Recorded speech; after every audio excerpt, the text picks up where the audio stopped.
Thanks very much. I'm really grateful for this opportunity to speak at this forum, and I think would like to say thanks to DAI and ODI for bringing us together and producing what I think is a really first-rate publication, which does a great job of capturing the current state of play on political economy analysis and uses some really fascinating examples to show where political economy analysis can and has been used to great effect. And it really serves to underline the point that was made in the introduction to the publication, that, and I'll quote this, that whereas early attempts at political economy analysis were often described as the dismal science of what is not possible, today we see new efforts to develop solution-focused political economy approaches that lead to more realistic project designs.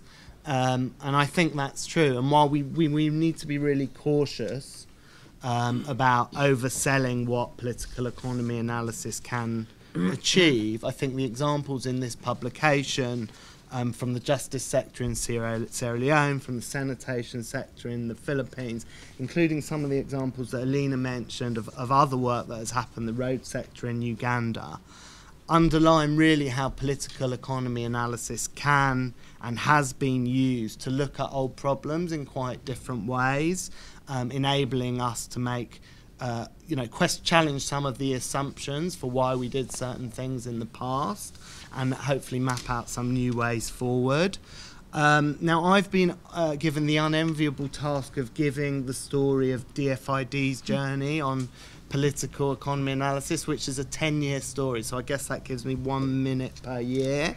And I'm conscious there's some other people in the room who know this story better than me, so feel free to correct me if I get any of this wrong. I briefly want to cover just 4 issues. Firstly, what drove DfID's initial and continuing interest in this agenda, how it's evolved over the last decade and how far we and other donors have come, what we've learnt from our work on political economy analysis, both about those countries out there and also about ourselves, and what are some of the outstanding challenges and new frontiers. And there is some symmetry between what I say and what Alina has already said.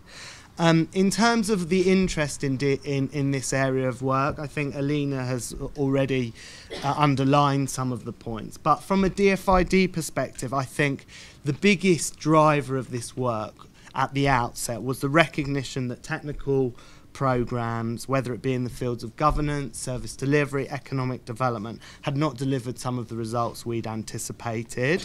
And it became increasingly evident that technical solutions alone are not sufficient.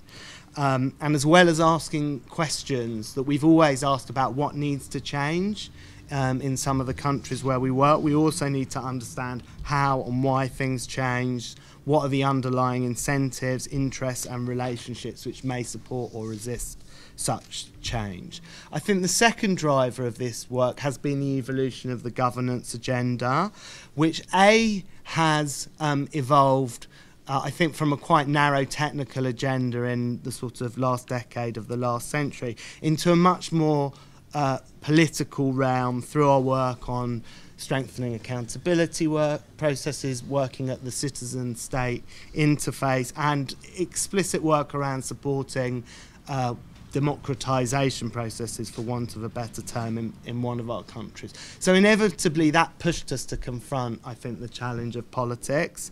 Secondly, I think, has been the more recent shift of the governance agenda away from the blueprint model, which Alina touched on too, and I guess the growing focus that we need to develop best fit rather than best practice approach to programming in the countries where we work if we want to deliver change. And that, of its very nature, I think, implies a much more pragmatic approach based on what's feasible given the political environment.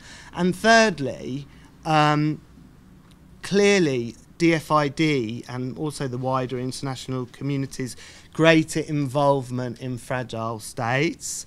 21 of DfID's 28 partner countries are now fragile or conflict-affected states. And this has really exposed us, I think, to a profound set of fundamentally political challenges, which have prompted, I would say, quite a radical rethink around our business in these contexts.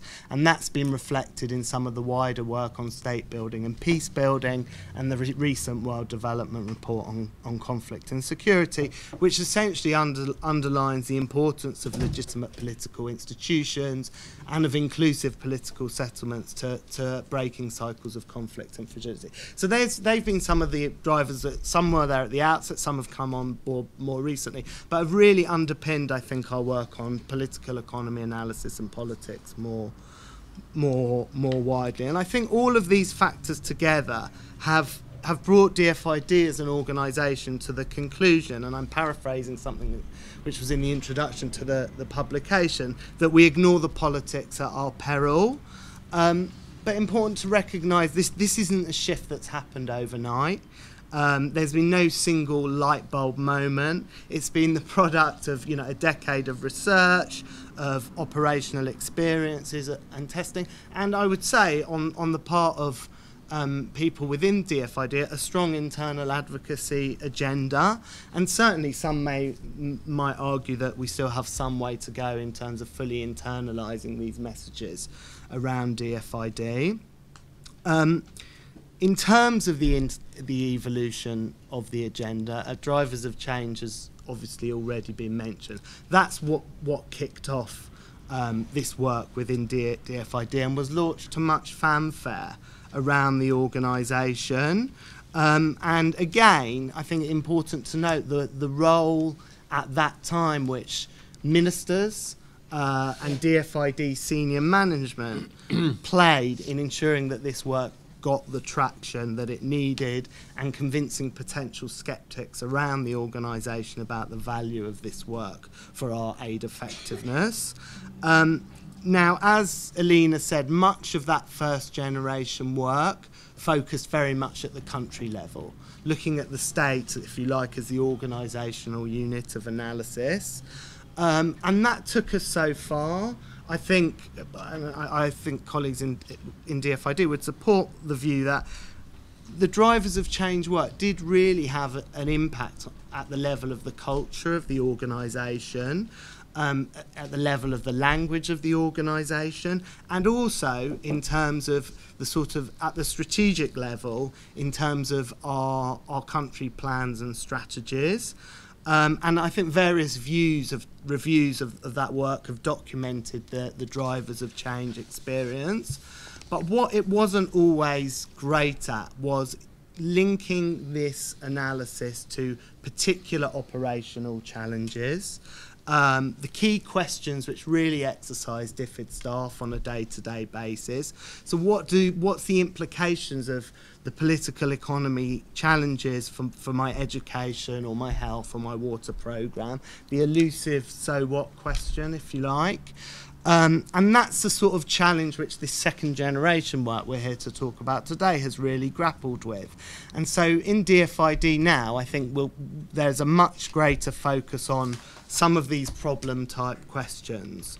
What are the constraints to the delivery in health sector in country X? How is politics shaping growth processes in country Y? What's really happening around the budget process in the countries where we work? And as a result, we're seeing quite an upsurge of the commissioning of work to inform programme design in all these various areas. And as Alina's also noted, a number of other donors have picked up the gauntlet, and there's been a sort of veritable profusion of tools and methodologies for doing political economy analysis. And at one level, that's really great and promising, and it's fantastic to see an organisation like the World Bank, for example, investing so heavily in this area.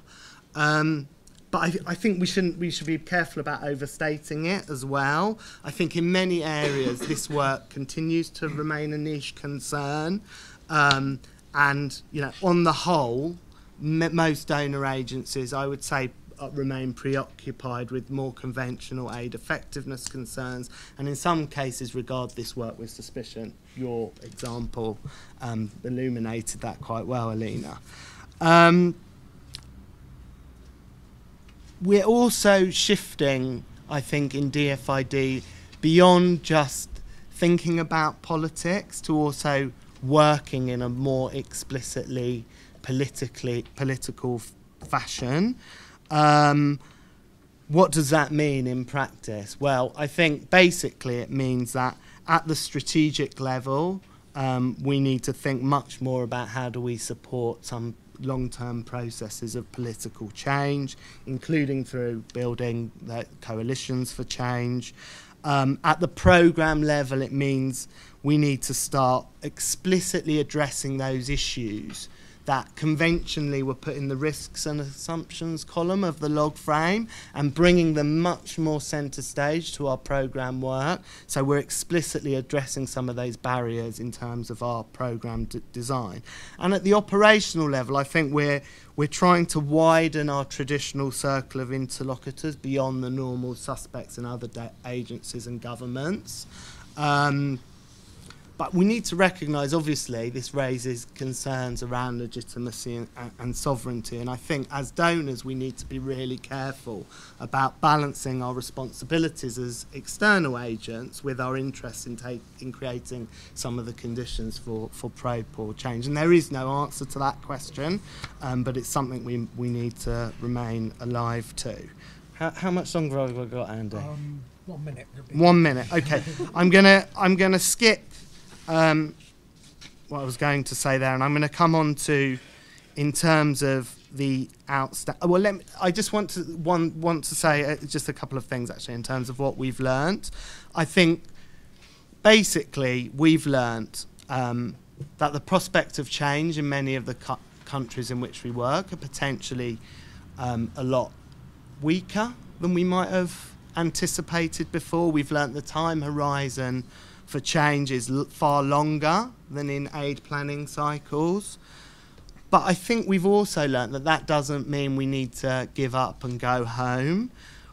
While donors need to be realistic about their influence on shaping politics and the rules of the game in the countries where we work, I think the value of the political economy analysis work has shown where we can actually impact on some of those games within the rules, the sort of incremental change processes that Alina was talking about.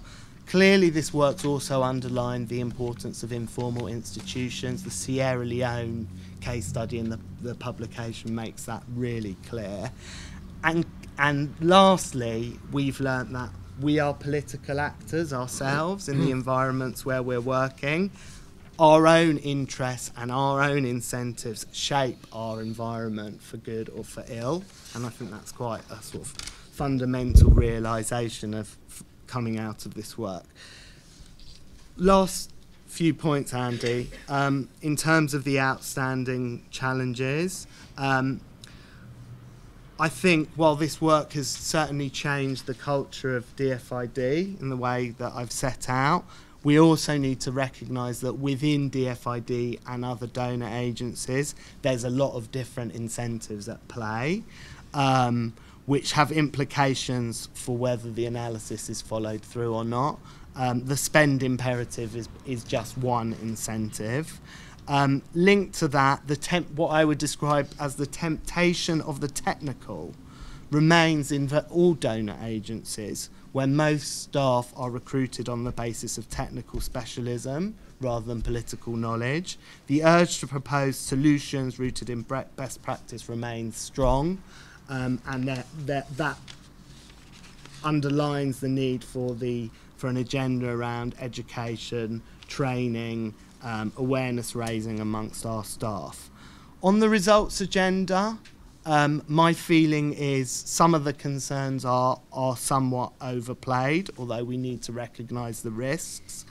And we need to underline the point that Alina made, that actually this work is critical for donors to deliver results on the ground. But of course, we have our own challenge, which is demonstrating the impact of this work. Alina did a great job of already indicating some of the less tangible impacts this work has already had at the level of our thinking. But I do think we have a challenge in raising that we need to rise to by documenting experience, as this publication starts to do, by sharing lessons around what's working, and really having a relentless approach to testing, to monitoring and evaluation. And the point I think that Andy mentioned about the level of resources we devote to this work is important, because we need more resources to do a proper job on some of that. But by the same token, and I guess this is a slightly negative point to end on, but the point about managing expectations is really, really critical. As you said, PEA is not a magic bullet. It's a tool to help increase our understanding, manage risks, and hopefully contribute to an improved policy dialogue with our partners and improve our impact on the ground. And we shouldn't be selling this work as something that will elicit radical new solutions people have never thought of, because in many cases it won't do that, although in fact the examples in this publication show that in some cases it can do that. So I think I'll probably just leave it there, but very happy to address any questions from the floor. And sorry also if I went over my time. Yeah, no problem. Thanks a lot, Stefan. Very interesting to have your perspective from inside DfID. And very much appreciated the points about donors being political actors, and the basic point that understanding context, you know, you can't argue with that. I mean, a results agenda or not, it's obviously important. So many thanks.